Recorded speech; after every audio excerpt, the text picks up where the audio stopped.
ಯಕ್ಷಗಾನ ನಾಟಕದ ಕಡೆಯಲ್ಲೆಲ್ಲ ಮಾರುವಂತಹ ಕಾರಗಡ್ಲೆ ನೋಡ್ಲಿಕ್ಕಂತೂ ಬಾರಿ ಚಂದ ಕಾಣ್ತಾ ಉಂಟು. ರುಚಿಯಂತೂ ಬಾರಿ ರುಚಿ ಇದು. ಆ ಉಪ್ಪು ಖಾರ ಎಲ್ಲ ಹೇಳ್ಕೊಂಡು ಬಾರಿ ರುಚಿಯಾಗಿ ಬರ್ತದೆ. ಫ್ರೆಂಡ್ಸ್, ನಮ್ಮ ಗದ್ದೆಯ ಮೂಲೆ ಎಲ್ಲ ನೋಡಿ ಅಂತೆ ಫುಲ್ ಮೈಂದು ಬರ್ತದೆ. ಅಂದ್ರೆ ಫಾಗ್ ಹೇಳ್ತೇವೆ ನೋಡಿ, ಆ ತರ ಫುಲ್ ಕವರ್ ಆಗಿರ್ತದೆ ಈ ಚಳಿಗೆ. ನಮ್ಮ ಕಡೆ ಅಂತೂ ಭಯಂಕರ ಚಳಿ. ಈ ಯಕ್ಷಗಾನ ನಾಟಕಕ್ಕೆಲ್ಲ ಹೋದಾಗ ನೀವು ನೋಡಿರ್ಬೋದು, ರೋಡ್ ಸೈಡ್ ಅಲ್ಲೆಲ್ಲ ಉಂಟಲ್ಲ ಈ ಕಡ್ಲೆನ ಮಾರ್ತಾ ಇರ್ತಾರೆ ನೋಡಿ, ಈ ತರ ಖಾರ ಕಡ್ಲೆನ ಮಾರ್ತಾ ಇರ್ತಾರೆ. ಅದೇ ರೀತಿ ಸೇಮ್ ಟು ಸೇಮ್ ನಾನು ಇವತ್ತು ಮನೆಯಲ್ಲಿ ಮಾಡ್ತಾ ಇದ್ದೇನೆ. ಈ ಚಳಿಗಂತೂ ಖಾರ ಕಡ್ಲೆ ತಿಂದ್ರೆ ಅದರ ಮಜಾನೇ ಬೇರೆ. ಯಾವ ರೀತಿ ಮಾಡೋದಂತ ಹೇಳಿ ನೋಡುವ ಅಲ್ಲ. ವಿಡಿಯೋ ಸ್ಟಾರ್ಟ್ ಮಾಡುವ. ನಾನು Asha Udupa Kateel. Welcome back to Karavali Mirror. ನೋಡಿ, ಚಳಿಗೆ ಖಾರ ಕಡ್ಲೆ ಮಾಡುವ ಅಂತೇಳಿ ನಾನು ಹೊರಟೆ. ಅದಕ್ಕೆ ಬೇಕಾಗಿ ಇಲ್ಲಿ ಸ್ವಲ್ಪ ತೆಂಗಿನೆಣ್ಣೆ ಇಟ್ಟಿದ್ದೇನೆ ನೋಡಿ. ತೆಂಗಿನೆಣ್ಣೆ ಒಳ್ಳೆ ಬಿಸಿ ಆಗ್ತಾ ಉಂಟು ನೋಡಿ. ಒಂದು ದೊಡ್ಡ ಬೌಲಿನಲ್ಲಿ ಆಗುವಷ್ಟು ನೆಲಗಡ್ಲೆನ ತಗೊಂಡಿದ್ದೇನೆ. ಇದರಲ್ಲಿ ಒಂದು 300 ಗ್ರಾಮ್ ಅಷ್ಟು ನೆಲಗಡ್ಲೆ ಇರ್ಬೋದು. ನಾನು ಎಲ್ಲ ಒಟ್ಟಿಗೆ ಹಾಕಿದೆ ಕಡಲೆ. ಉರಿ ಮಾತ್ರ ಮೀಡಿಯಂ ಅಲ್ಲೇ ಇರಲಿ, ತುಂಬಾ ಹೈ ಫ್ಲೇಮ್ ಇಟ್ಟರೆ ಬೇಗ ಕಪ್ಪಾಗಿ ಬಿಡ್ತದೆ. ಎಣ್ಣೆ ಬಿಸಿ ಆದ್ರೆ ಒಂದು 5 ನಿಮಿಷ ಸಾಕಾಗ್ತದೆ. ಮೀಡಿಯಂ ಉರಿಯಲ್ಲಿ ಇಟ್ಕೊಂಡೇ ಇದನ್ನ ಬೇಯಿಸಬೇಕು.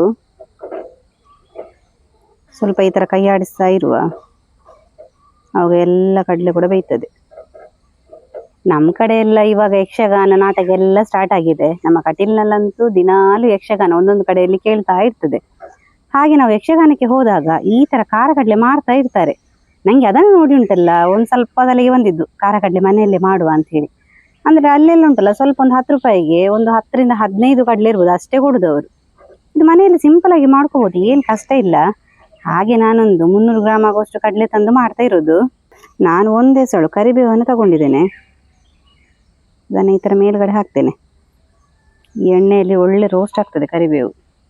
ಮತ್ತೆ ನಮ್ಮ ಖಾರ ಕಡ್ಲೆದ ಪರಿಮಳ ಕೂಡ ಒಳ್ಳೆದಾಗಿ ಬರ್ತದೆ. ಈ ಚಳಿಗೆಲ್ಲ ಕಡಲೆ ಭಾರಿ ಒಳ್ಳೇದಾಗ್ತದೆ ಇದು. ಮತ್ತೆ ಕಡಲೆನ ಸಂಜೆ ಸ್ನಾಕ್ಸ್ ಹೊತ್ತಿಗೆ ಕೂಡ ಮಾಡ್ಕೊಂಡು ಸೇವಿಸ್ಬೋದು, ಭಾರಿ ರುಚಿ. ಉಪ್ಪು ಖಾರ ಎಲ್ಲ ಹಾಕಿರ್ತೇವೆ ನೋಡಿ, ಭಾರಿ ಟೇಸ್ಟ್ ಆಗ್ತದೆ. ಕಡಲೆನ ಸ್ವಲ್ಪ ರೋಸ್ಟ್ ಆಗ್ಲಿ ಅಂತ ಹೇಳಿ ನಾವು ಎಣ್ಣೆ ಹಾಕೋದು. ಮತ್ತೆ ಇದು ತುಂಬಾ ಹೊತ್ತು ಎಣ್ಣೆಯಲ್ಲೇ ಬಿಟ್ಟರೆ ಉಂಟಲ್ಲ ಕೆಂಪಾಗ್ತದೆ, ಮತ್ತೆ ಅಷ್ಟು ಚೆನ್ನಾಗಿರುದಿಲ್ಲ ತುಂಬಾ ಕೆಂಪಾದ್ರೆ. ನೋಡಿ, ಇಷ್ಟಾದ್ರೆ ಸಾಕು. ಎಣ್ಣೆ ಎಲ್ಲ ಹೀಗೆ ತೆಗೆದು ಅದನ್ನು ಒಂದು ದೊಡ್ಡ ಬೌಲಿಗೆ ಹಾಕುವ. ನೋಡಿ, ಇಲ್ಲಿ 1 ಚಮಚದಷ್ಟು ಉಪ್ಪು ತಗೊಂಡಿದ್ದೇನೆ. ನಾವು ಮತ್ತೆ ಎಷ್ಟು ಬೇಕಷ್ಟು ನೋಡ್ಕೊಂಡು ರುಚಿಗೆ ತಕ್ಕಷ್ಟು ಉಪ್ಪನ್ನು ಸೇರಿಸಿದ್ರೆ ಆಯ್ತು. ಹಾಗೇನೆ 1 ಚಮಚದಷ್ಟು ಮೆಣಸಿನ ಪೌಡರ್ ತಗೊಂಡಿದ್ದೇನೆ. ಖಾರಕ್ಕೆ ಬೇಕಾಗಿ ಎಷ್ಟು ಬೇಕಷ್ಟು ನೋಡ್ಕೊಂಡು ಸೇರಿಸಿದ್ರೆ ಆಯ್ತು. ಈಗ ನಾವು ತಗೊಂಡಂತಹ ಉಪ್ಪನ್ನು ಕೂಡ ಇದರ ಒಟ್ಟಿಗೆ ಸೇರಿಸಬೇಕು.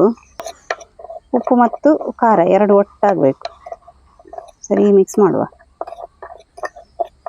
ಈ ಖಾರ ಕಡಲೆ ಹಾಗೇನೆ ಉಪ್ಪು ಖಾರ ಎಲ್ಲ ಸೇರಿ ತುಂಬಾ ರುಚಿ ಇರ್ತದೆ. ಈ ತರ ಸೇರಿಸ್ಬೇಕು ನೋಡಿ. ಇನ್ನು ಬೇಯಿಸಿದ ಕಡಲೆಗೆ ಈ ಉಪ್ಪು ಖಾರವನ್ನು ಸೇರಿಸುವ. ಈ ತರ ಮೇಲ್ಗಡೆ ಹಾಕಬೇಕು. ಎಣ್ಣೆ ಪಸೆ ಎಲ್ಲ ಇರೋದ್ರಿಂದ ಉಪ್ಪು ಖಾರ ಎಲ್ಲ ಒಳ್ಳೆ ಹಿಡಿತದೆ. ಈ ತರ ಒಳ್ಳೆ ಮಿಕ್ಸ್ ಮಾಡಬೇಕು. ನೋಡಿ ಕಡಲೆ ಹೇಗೆ ರೋಸ್ಟ್ ಆಗಿದೆ ಅಂತ ಹೇಳಿ, ಒಳ್ಳೆ ಗರ ಗರ ಗರ ಸೌಂಡ್ ಬರ್ತಾ ಉಂಟು. ಉಪ್ಪು ಖಾರ ಹಿಡಿಲಿಕ್ಕೆ ಸ್ವಲ್ಪ ಒಂದು 10 ನಿಮಿಷ ಆದ್ರೂ ಹಾಗೆ ಬಿಡಬೇಕಾಗ್ತದೆ. 10 ನಿಮಿಷ ಬಿಟ್ಟರೆ ಒಳ್ಳೆ ಹೇಳ್ಕೊಳ್ತದೆ. ನಂತರ ನಾವು ಸೇವಿಸ್ಬೋದು. ಅಲ್ಲಿಗೆ ನಮ್ಮ ಖಾರ ಕಡಲೆ ರೆಡಿ ಆಯಿತು. ಯಕ್ಷಗಾನ ನಾಟಕದ ಕಡೆಯಲ್ಲೆಲ್ಲ ಮಾರುವಂತಹ ಖಾರ ಕಡಲೆ ಹೇಗೆ ಬಂದಿದೆ ನೋಡಿ. ನಮ್ಮ ಖಾರ ಕಡಲೆ ನೋಡ್ಲಿಕ್ಕಂತೂ ಭಾರಿ ಚಂದ ಕಾಣ್ತಾ ಉಂಟು. ರುಚಿಯಂತೂ ಭಾರಿ ರುಚಿ ಇದು. ಆ ಉಪ್ಪು ಖಾರ ಎಲ್ಲ ಹೇಳ್ಕೊಂಡು ಭಾರಿ ರುಚಿಯಾಗಿ ಬರ್ತದೆ. ಮನೇಲಿ ತುಂಬಾನೇ ಸಿಂಪಲ್ ಆಗಿ ಮಾಡ್ಬೋದು. ನೀವು ಕೂಡ ಈ ವಿಡಿಯೋ ಇಷ್ಟ ಆದರೆ ಮನೇಲಿ ತಪ್ಪದೆ ಟ್ರೈ ಮಾಡಿ. ಹಾಗೆಯೇ ನಿಮ್ಮ ಫ್ರೆಂಡ್ಸಿಗೆ ರಿಲೇಟಿವ್ಸ್ಗೆಲ್ಲ ಹೆಚ್ಚು ಶೇರ್ ಮಾಡಿ. ನಾವು ಇಂಟ್ರೆಸ್ಟಿಂಗ್ ವಿಡಿಯೋದೊಂದಿಗೆ ಮುಂದೆ ಸಿಗ್ತಾ ಇರ್ತೇವೆ. Thank you.